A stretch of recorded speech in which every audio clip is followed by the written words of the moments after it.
I mean, I was in the trenches. I've always worked in the trenches. I've always worked on the front lines. I hear the statistics. I know the roles that these men play in their lives and professional, and it's not easy work.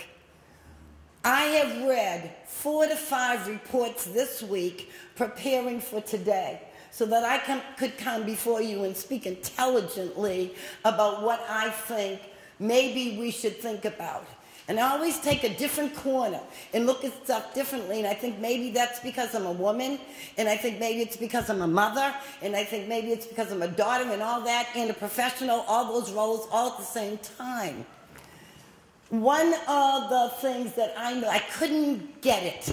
I kept reading and reading and reading, and I'm saying, something's missing, something's missing. I couldn't put my finger on it. And it hit me. The community and the family is missing. Honest to God, we are missing out of every single solitary report. How are we missing? We don't have a role. The community has no role, even in evidence-based practices. How that happens, I don't know. All I'm telling you is we're not there. We're not included. However, the families are not included in any plan, any program, any practice, anything. The reason why that is something that should be thought of very seriously is because they come back to us. They do. They come back to the families, they come back to the community, which is a very good thing. But guess what?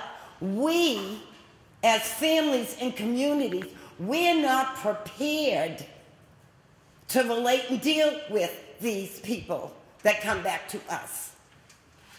You see where I'm going? Do you understand what I'm trying to say when I say we're not prepared? We don't understand them. They weren't like they were 5 years when they left us, 10 years when they left us, 15 years when they left us.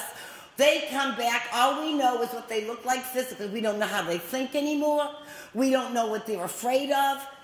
And what happens is they have developed a whole way of life different from ours in there, and we come out expecting for them to live under our rules and the way that we live in this conflict. You get where I'm coming from? Okay. They don't understand us, we don't understand them. Men are from Venus, no, women are from Venus, men are from Mars. That is what's happening. They are not going to let you know they're terrified to cross the street because they learned inside they can't show they're afraid.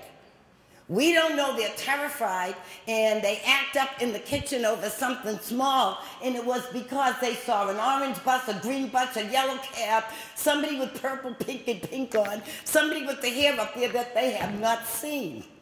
And they can't tell you, grown, strong, muscle men, that they are afraid.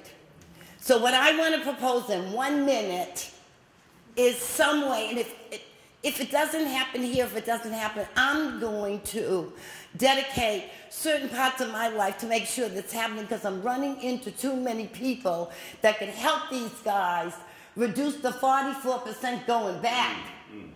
That 44% going back is because they have no emotional, loving attachment to a family or a family-like situation. Because nobody understands them. The only place they're understood is back in there. So subconsciously or some kind of way, they feel safe. At least they know what's in there. They know every sound. They know every cough. They know when every light goes on. Out here, they got to learn coughs. Trust me. They get your facial expressions all mixed up. Okay, how do we deal with that? We have to be taught in some way how to relate to them. Same way as veterans coming home, anything traumatic always comes back to us in one form or another, and we're not put in the blender to teach us how to handle all these different things that are coming back to us. So that's what I wanted to say.